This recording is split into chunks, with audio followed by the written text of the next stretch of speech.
Chapter 4. An Unexpected Guest. Sekitar 70 atau 80 kaki jauhnya ada sekelompok 7 pria dan wanita tersebar dalam formasi longgar.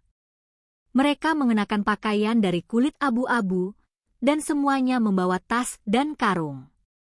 Selain itu, mereka semua membawa senjata.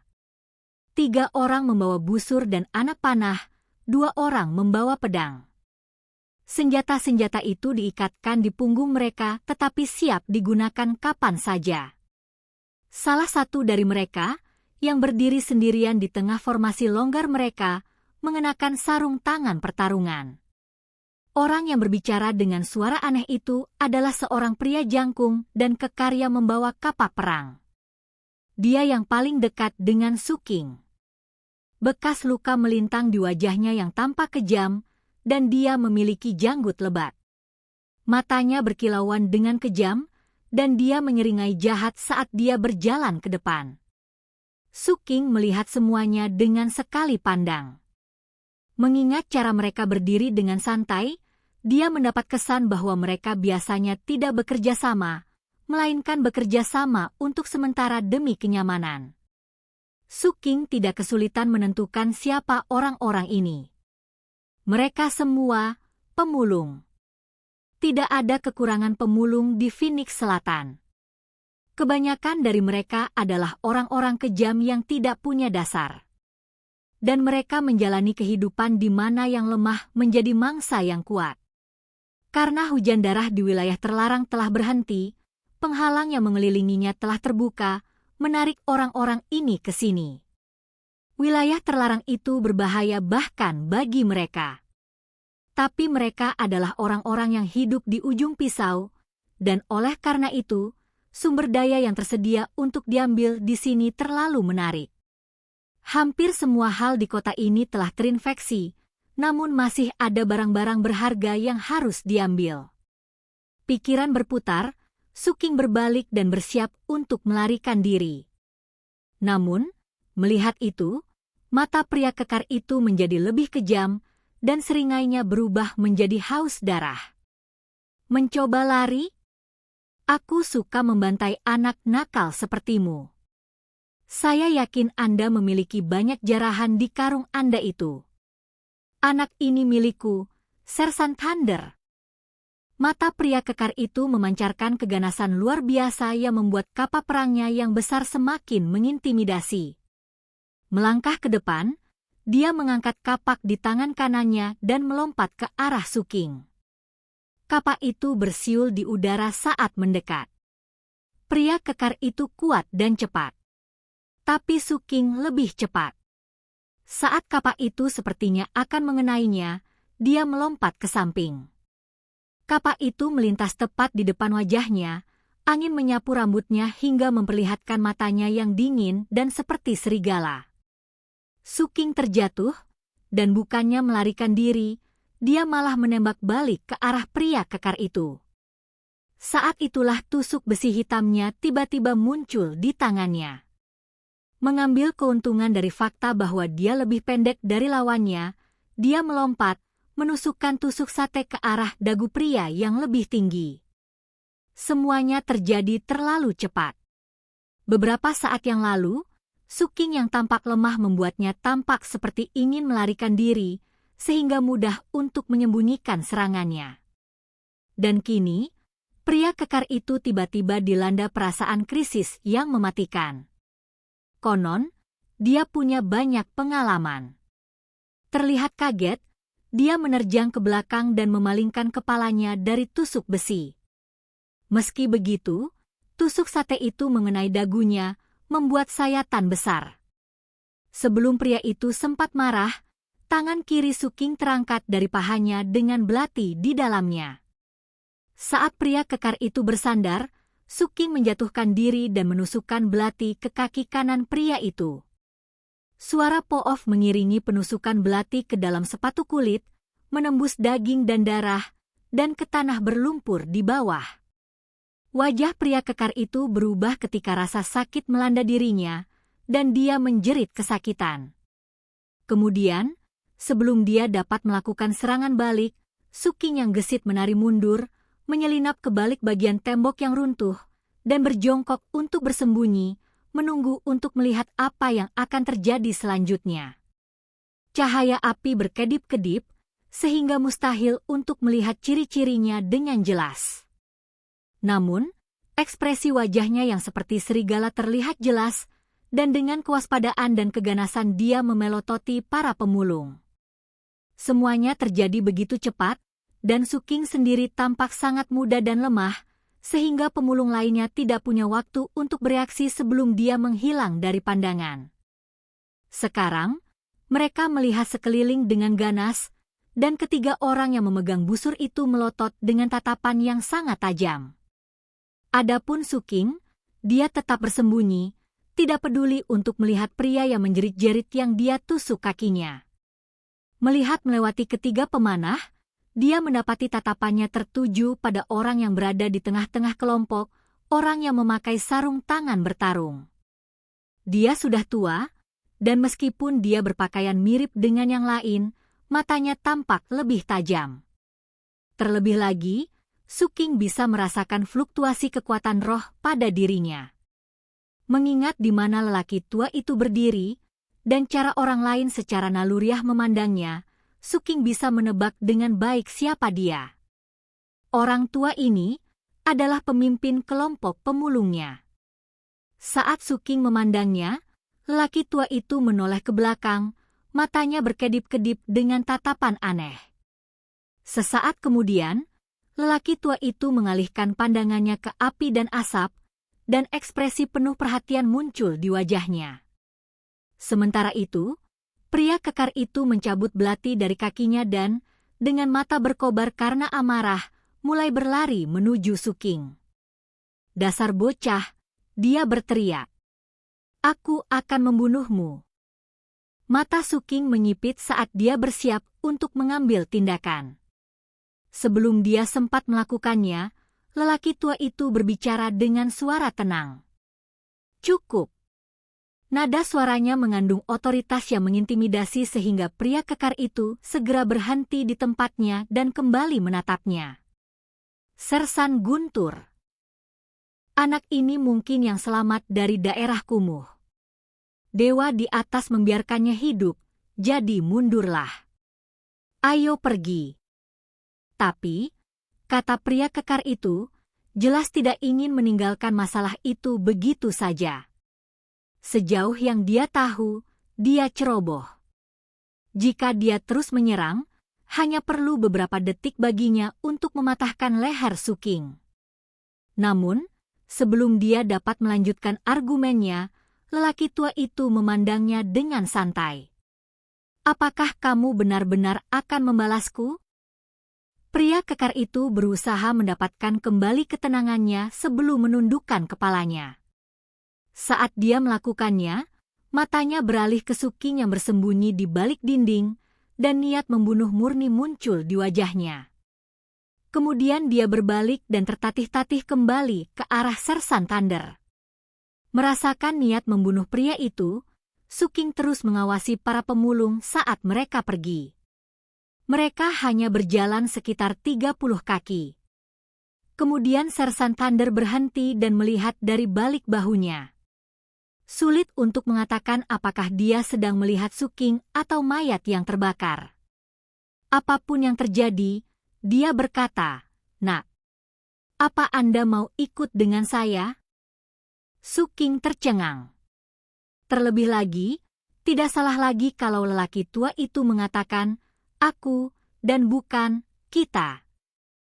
Suking tidak yakin bagaimana harus menanggapinya.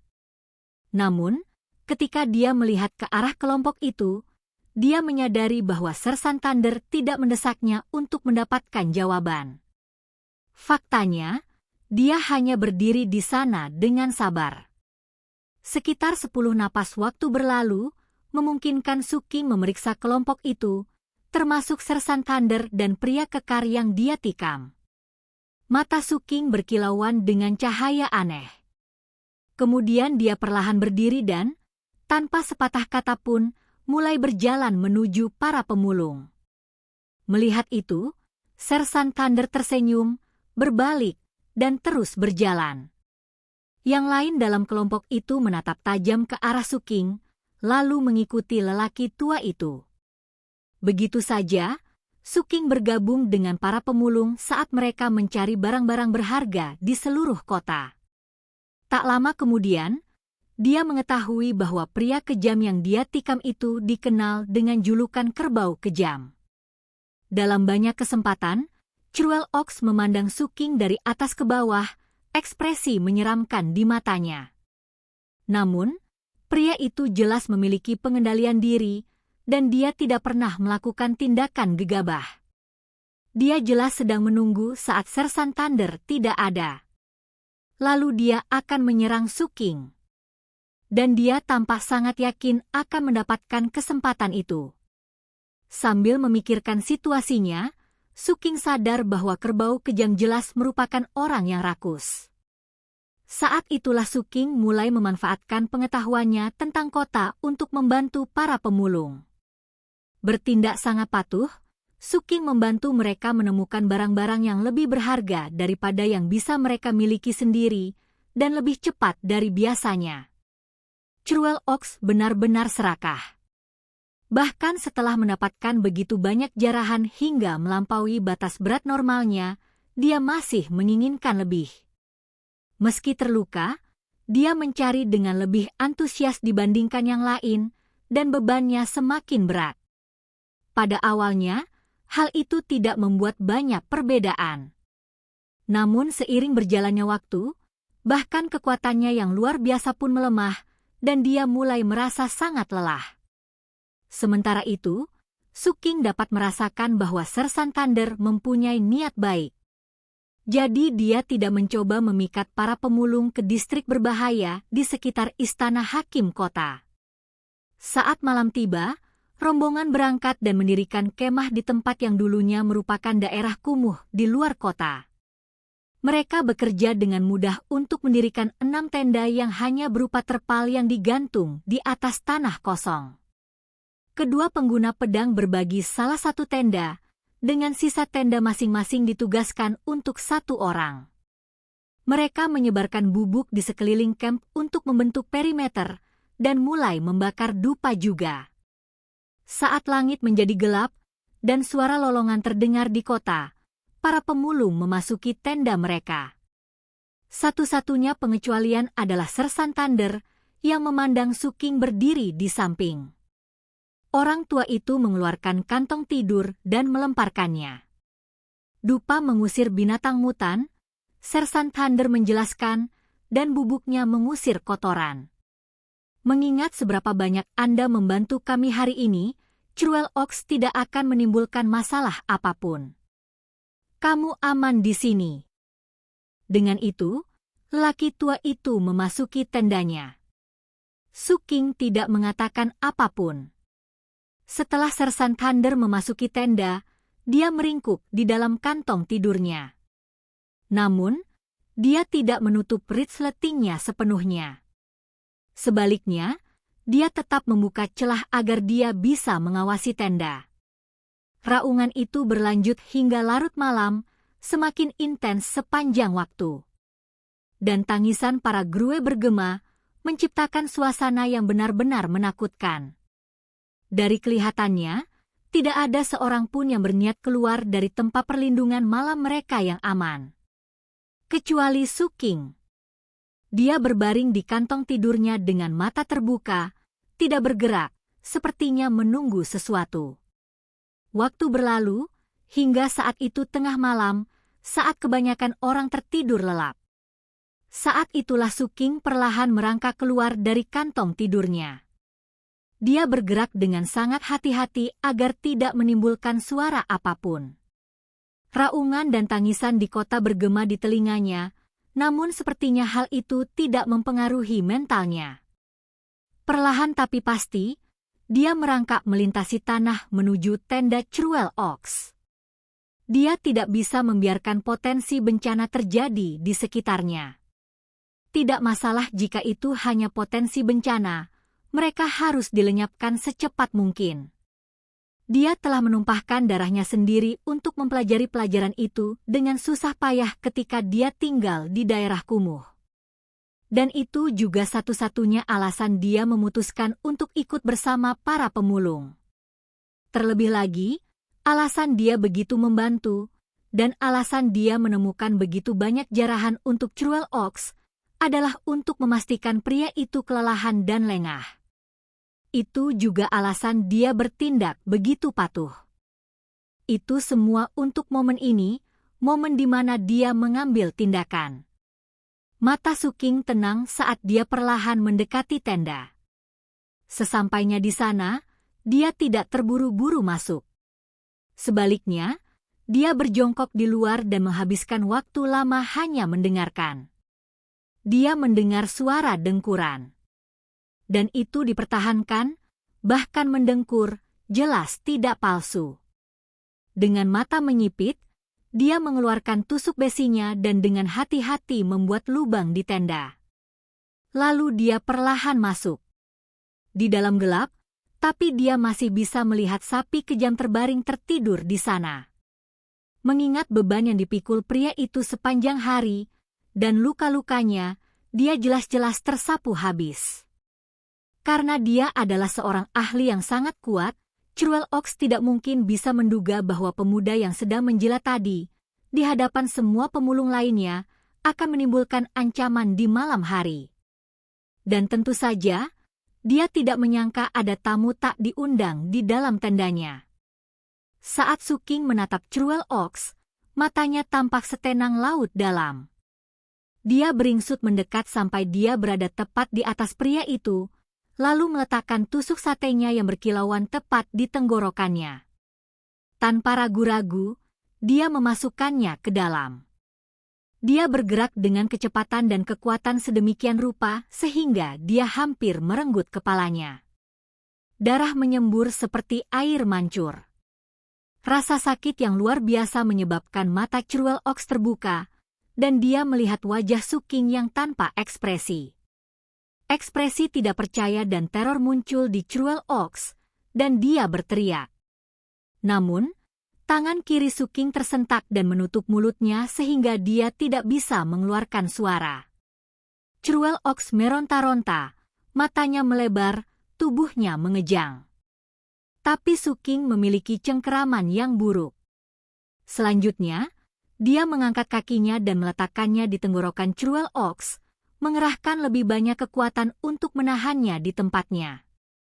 Saat darah terus mengucur, Cruel Ox tampak seperti ikan yang keluar dari air. Keputusasaan memenuhi dirinya, dan kemudian matanya memohon belas kasihan. Namun wajah Suking tetap tenang seperti sebelumnya. Sapi kejam bertarung, namun suara perjuangannya benar-benar tenggelam oleh lolongan dan jeritan di luar kamp sihir. Setelah sekitar 10 napas waktu berlalu, Cruel Ox mulai melemah.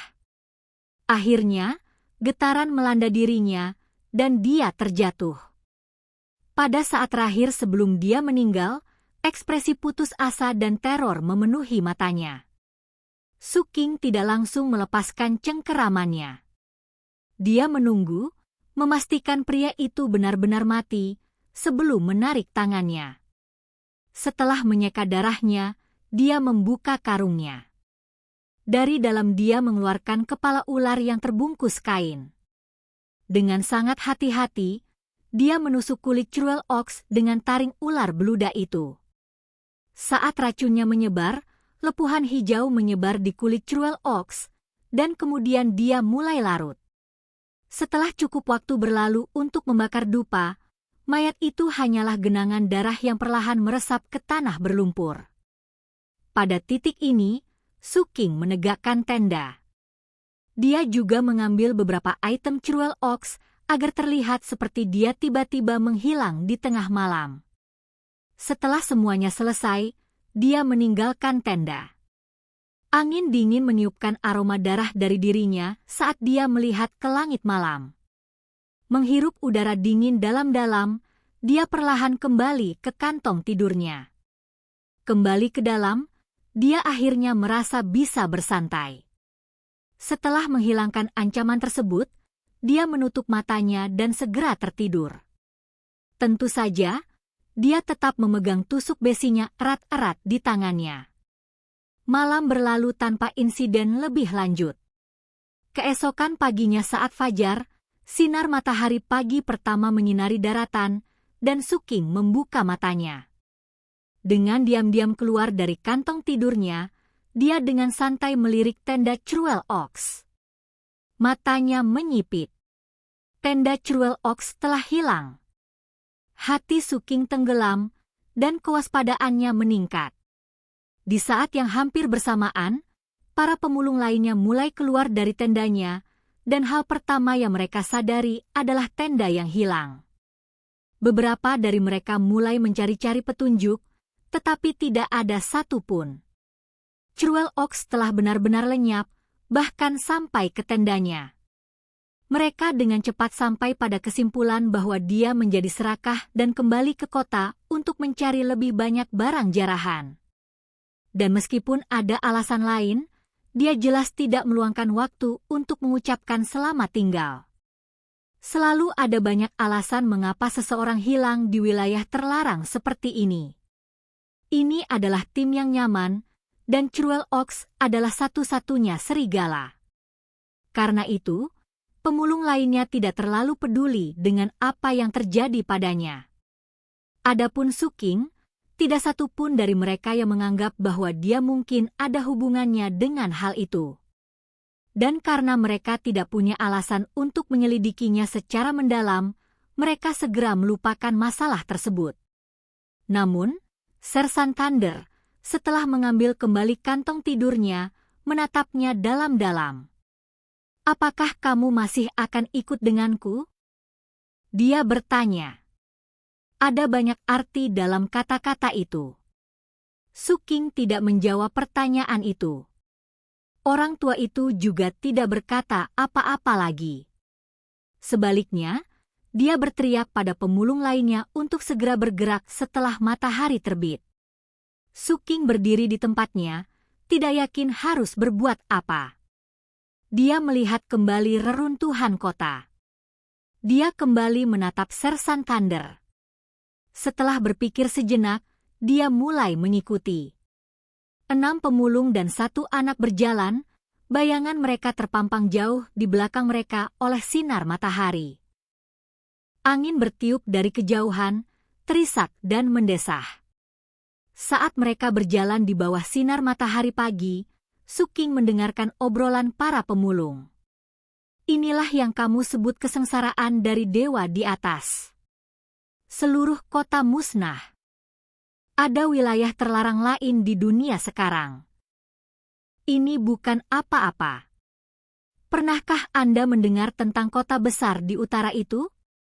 Sekitar 7 atau 8 tahun yang lalu, mata dewa terbuka, dan seluruh kota lenyap begitu saja.